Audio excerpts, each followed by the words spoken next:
আজ তোমাদের সাথে থাকছি জীবনবিজ্ঞানের 5 মার্কসের প্রশ্ন নিয়ে। লাস্ট মিনিট সাজেশনে যে কতগুলো প্রশ্ন তোমাদের দেওয়া হচ্ছে, এই প্রশ্নের আর সাজেশন করো না, অবশ্যই দেখে নিও প্রত্যেকটি প্রশ্ন করা আছে কিনা, ছবি ঠিক ঠিক আঁকা রয়েছে কিনা, ছবির লেবেলিং ঠিক ঠিক করতে পারছো কিনা। ছবির লেবেলিং একদিকে করতে হয়, যে চারটে বলা থাকবে সেই চারটে করতে হয়। ইতিমধ্যেই কিন্তু আমরা ইতিহাসের 4 এবং 8 মার্কসের দিয়েছি, ভূগোলের 3 এবং 5 মার্কসের দিয়েছি। ইতিহাস 2, ভূগোল 2 দিলে ওই দুটো সাবজেক্ট কমপ্লিট হবে। আজকে জীবনবিজ্ঞান কমপ্লিট হচ্ছে, আগামী দিন থেকে বাকি বিষয়গুলো তো অবশ্যই দেখতে থাকো। এবং তোমাদের ডিমান্ড ছিল একটা প্রশ্নের সিরিজ, অর্থাৎ প্রত্যেকটি সাবজেক্টের একটি কি দুটি যেগুলো খুব গুরুত্বপূর্ণ প্রশ্ন কিভাবে হয় সেই প্রশ্ন যারা মাধ্যমিকের প্রশ্নকর্তা তাদেরকে দিয়ে আমরা করিয়েছি, সাজিয়েছি। তো সেই প্রশ্নের সিরিজটা দ্রুততার সাথে তোমাদের নিয়ে আসবো, যাতে মাধ্যমিক পরীক্ষায় তোমাদের খুব ভালো রেজাল্ট হয়। তোমরা সঙ্গে থাকো। চলো তাহলে আমরা আর দেরি না করে জীবন বিজ্ঞানের 5 মার্কসের প্রশ্নের লাস্ট মিনিট সাজেশন অবশ্যই দেখে নেব, এবং আছে কিনা, করা আছে কিনা একটু হলো কমেন্টে জানিও কোন স্কুল থেকে বলছো। চলো শুরু করি জীবন বিজ্ঞানের 5 মার্কসের লাস্ট মিনিট সাজেশন। শুরু করি। মাননীয় দীপঙ্কর মাকুর স্যার এবং অনু মহাপাত্র স্যারকে সম্মান জানিয়ে, যারা মাধ্যমিক সেকশনের খুব বিখ্যাত যারা শিক্ষক মহাশয়, শুধু মাধ্যমিক উচ্চ মাধ্যমিকেরও। প্রথম অধ্যায় জীবজগতের নিয়ন্ত্রণ ও সমন্বয়। এখান থেকে খুব ইম্পর্টেন্ট, সেটা হচ্ছে নিউরনের একটি চিত্র। নিউরনের চিত্র অবশ্যই আঁকবে এবং তার আঁকার পদ্ধতি কি, এই বিষয়গুলো ডিসকাস অবশ্যই হয়েছে আগে। তাহলে কি কি দেখাতে হচ্ছে না, রেনভিয়ারের পর্ব, মায়োলিন শীত, নিজলদানা, প্রান্তপুরুষ, এর সাথে বাকি অংশগুলো কিন্তু দেখে রাখবে। 2 নম্বরে একটি ইউক্যারিওটিক ক্রোমোজোমের অঙ্গসংস্থানিক গঠনের চিত্র অঙ্কন করো এবং নিম্নলিখিত বিষয়গুলি চিহ্নিত করো। এটা আরেকটা এক্সট্রা, যারা দুটো ছবি করতেই হচ্ছে, এই দুটো দিয়েছিলাম এই লাস্ট মিনিট সাজেশনে, একটি জাস্ট জোড়া হলো। প্রতিবর্ত চাপে বিজ্ঞানসম্মত চিত্র অঙ্কন করে নিম্নলিখিত অংশগুলি চিহ্নিত করো। সেখানে স্নায়ুকেন্দ্র, সংজ্ঞাবহ স্নায়ু, চেষ্টীয় স্নায়ু এবং গ্রাহক। এরপরে হোয়াটসঅ্যাপের লিঙ্কের বিষয়টা তোমরা আগে ভিডিওতে দেখিয়েছো, জাস্ট এখানে এবার স্মরণ করিয়ে দিলাম, কেউ ইচ্ছা করলে যোগাযোগ করতে পারো। কৃষিবিদ্যায় কৃত্রিম হরমোনের ভূমিকা আলোচনা করো। অক্সিন হরমোন কিভাবে ফটোট্রপিক চলনকে নিয়ন্ত্রণ করে। দ্বিতীয় অধ্যায় জীবনের প্রবাহমানতা। এখান থেকে যেগুলো দেখতে হবে যে প্রোফেজ, টেলাফেজ দশার 3টি বিপরীতমুখী ঘটনা তালিকাভুক্ত করো। ক্রোমোজোম, ডিএনএ ও জিনের আন্তঃসম্পর্ক লেখো। নেক্সট, সপুষ্পক উদ্ভিদের দ্বিনিষেক পদ্ধতি চিত্র সহ বর্ণনা করো। ফার্নের জনুক্রম রেখাচিত্রের সাহায্যে দেখাও।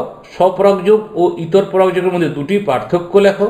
এরপর 4 নম্বরে বিভিন্ন প্রকার অযৌন জনন পদ্ধতি সংক্ষেপে লেখো। উদ্ভিদ কোষ ও প্রাণী কোষের সাইটোকাইনেসিস মধ্যে পার্থক্য লেখো। ক্রোমোজোমের কোন কোন অংশ নিম্নলিখিত কাজগুলির সঙ্গে সম্পর্কিত তা শনাক্ত করো। সেটা সেন্ট্রোমিয়ার অঞ্চলে বেমতন্তুর অনুনালিকার সাথে ক্রোমোজোমকে যুক্ত রাখে। রাইবোজোমাল আরএনএ তৈরিতে সক্রিয় ভূমিকা নেয়। স্যারের ক্লাসের কথা তো আগেই বলেছি।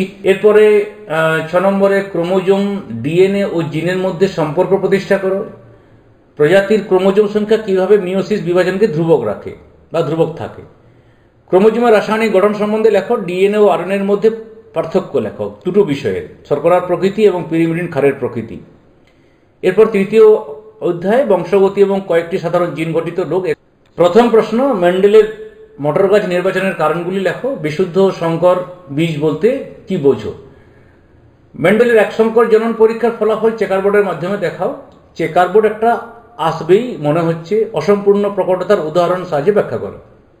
মেন্ডেল কর্তৃক নির্বাচিত মটর গাছের 7 জোড়া বিপরীতধর্মী বৈশিষ্ট্য সারণীর সাহায্যে দেখাও। বা দিতে পারে যে এদের মধ্যে 3 জোড়া প্রকট এবং প্রচ্ছন্ন বৈশিষ্ট্যগুলি লেখো। অসম্পূর্ণ প্রকটতার জিনোটাইপ ও ফিনোটাইপ অনুপাত লেখো। তারপরের প্রশ্ন, বর্ণান্ধতা ও হিমোফিলিয়া, এক্স লিঙ্ক জিনগুলির বংশানুক্রমিক সঞ্চারণের সাধারণ নিয়মগুলি লেখো। জিনগত রোগ প্রতিরোধে জেনেটিক কাউন্সিলিং এর ভূমিকা লেখো। এরপরে পরের প্রশ্নে 5 নম্বরে, একজন হিমোফিলিয়া রোগের বাহক স্ত্রী লোকের সাথে একজন স্বাভাবিক পুরুষের বিবাহ হলে F1 জনিতে তাদের সন্তানদের মধ্যে হিমোফিলিয়া রোগাক্রান্ত হওয়ার সম্ভাবনা কত শতাংশ তা চেকার বোর্ডে সাজিয়ে দেখাও। থ্যালাসেমিয়া রোগের 2টি কারণ উল্লেখ করো। এই প্রশ্নটা আগে ইম্পর্টেন্ট ছিল, কিন্তু পরবর্তী ক্ষেত্রে স্যারেরা ভাবলেন যে খুব একটা ইম্পর্টেন্ট নয়, একমাত্র মেন্ডেলের স্বাধীন বিন্যাস সূত্রটি এটা একটু বেশি করে এটা একটু দেখে রাখবে। এরপরে অভিব্যক্তি এবং অভিযোজন। জীবনের উৎপত্তি সম্পর্কিত মিলার এবং উরের পরীক্ষা সংক্ষেপে বর্ণনা করো। সমসংস্থ ও সমবৃত্তীয় অঙ্গের মধ্যে পার্থক্য লেখো। ডারউইন মতবাদের প্রকরণ ও যোগ্যতমের উদ্বর্তন কিভাবে নতুন প্রজাতির উৎপত্তি ঘটে, মৌমাছিরা কিভাবে বার্তা প্রদান করে, এটা লেস ইম্পর্টেন্ট কিন্তু দেখবে। মরুভূমিতে বসবাসের উপযোগী হওয়ার জন্য উটের কী কী অভিযোজন হয়েছে তা বর্ণনা করো। ক্যাকটাসের পর্ণকাণ্ড ও পায়রার বায়ুথলের অভিযোজনগত বৈশিষ্ট্য বা গুরুত্ব লেখো। নিষ্ক্রিয় অঙ্গ কিরূপে বিবর্তনকে সমর্থন করে। মাছ থেকে স্তন্যপায়ী প্রাণীদের হৃৎপিণ্ডের গঠনগত পরিবর্তন অভিব্যক্তির ধারা অনুযায়ী আলোচনা করো। আবির্ভাবকাল, পায়ের বৈশিষ্ট্য ও দাঁতের বৈশিষ্ট্য উল্লেখ করে ঘোড়ার বিবর্তনের বিভিন্ন ধাপগুলি একটি তালিকা প্রস্তুত করো এবং অর্জিত বৈশিষ্ট্যের বংশানুসরণ বলতে কি বোঝো। নিচের বিষয়গুলি উদাহরণ সহযোগে ব্যাখ্যা করো। আন্তঃপ্রজাতির সংগ্রাম এবং পরিবেশের সাথে সংগ্রাম, ওটা 3 নম্বরের, এটা 2 নম্বরের। প্রাণীদেহে সমবৃত্তীয় অঙ্গ অভিব্যক্তির সপক্ষে একটি প্রমাণ বুঝিয়ে লেখো। আর লেমার্কের অভিব্যক্তি সম্পর্কিত যে মতবাদের অংশগুলো রয়েছে সেটা দেখতে হচ্ছে। লাস্ট চ্যাপ্টার পরিবেশ তো তার সম্পদ এবং সংরক্ষণ। ক্রমবর্ধমান জনসংখ্যা কি কি সমস্যা সৃষ্টি করেছে বর্ণনা করো। গ্রিনহাউস এফেক্ট বলতে কি বোঝো। লেস ইম্পর্টেন্ট ছিল 2 নম্বরটা, তার জন্য এবারে বাদ দিয়েছেন। নিম্নলিখিত দূষক পদার্থগুলি পরিবেশের ও মানব স্বাস্থ্যের কিরূপ প্রভাব ফেলে। ডিডিটি, পরাগরেণু, ক্লোরোফ্লোরোকার্বন, ক্যাডমিয়াম এবং কার্বন মনোক্সাইড। বায়ু দূষণের ফলে মানবদের সৃষ্ট 6টি রোগের নাম লেখো ও লক্ষণ লেখো। বাস্তুতান্ত্রিক বৈচিত্র্য কি। জীব সংরক্ষণে JFM এবং PBR এর ভূমিকা লেখো। XC2 কি। আর জীববৈচিত্র্য হ্রাস এই যে হয় আর কি, তার কারণসমূহের একটি ধারণা মানচিত্র উল্লেখ করতে বলা হচ্ছে। বায়োস্ফিয়ার রিজার্ভের বিভিন্ন অঞ্চলগুলির বর্ণনা দাও।